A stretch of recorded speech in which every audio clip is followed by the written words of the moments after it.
it's important to understand the regime, because the reason why Bajaj Finance has made money is because PSU banks did not have capital.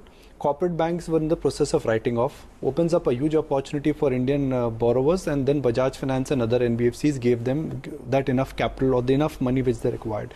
Similarly, if you bought HDFC Bank or a Axis Bank in 2000, that was the time when PSU banks were losing market share, private banks gained market share. So it's important to assign a mega trend to your portfolio. What is that mega trend for 3-5 years in your portfolio? That's the overarching theme. You are believing with that template. Like 3 years ago, a lot of market men were working with a template that unorganized sector would get organized.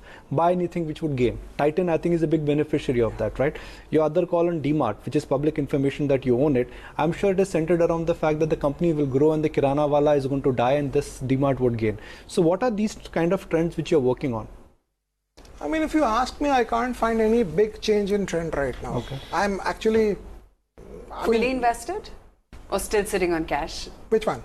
No, just generally at large on a portfolio we are more than basis. fully invested. Yeah. We generally borrow and invest. So that's been there for the last 2 decades. So that's how we work about it. But that's not for everyone, because the things which we own, we are super bullish on them.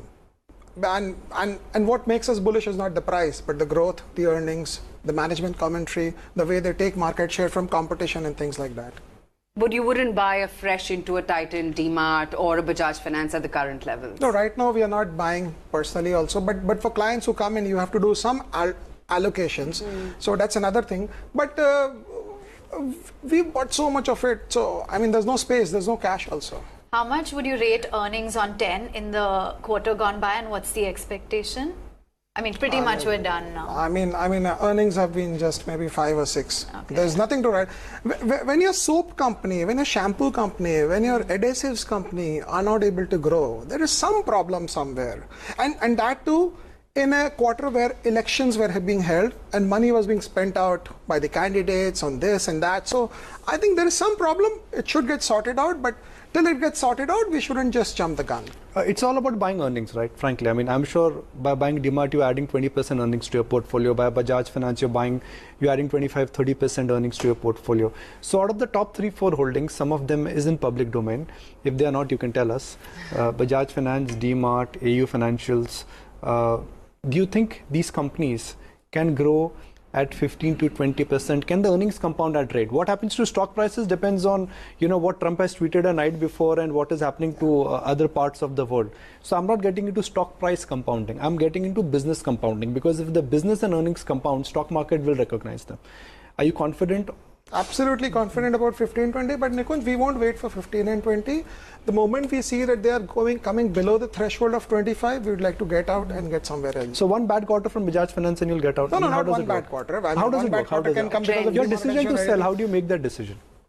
Whether the bad quarter is because of an external event or an internal company event. For example, if let's assume Capital First were listed and there's no recommendation here. Of course.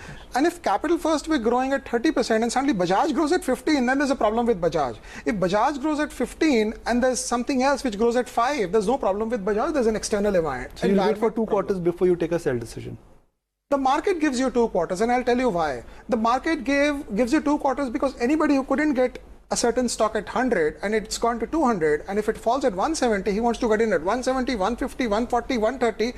You get a very easy entry into these, exit into these from these companies. So the markets don't go wham bam into these companies. And there's one more reason: a company which has a free cash flow, which has a dividend paying capacity, which is a sector leader, comes into a gradual decline. It falls like with a parachute from an aeroplane. A company which has negative cash flow, doesn't give dividend, is laden with debt, falls without parachute from a plane.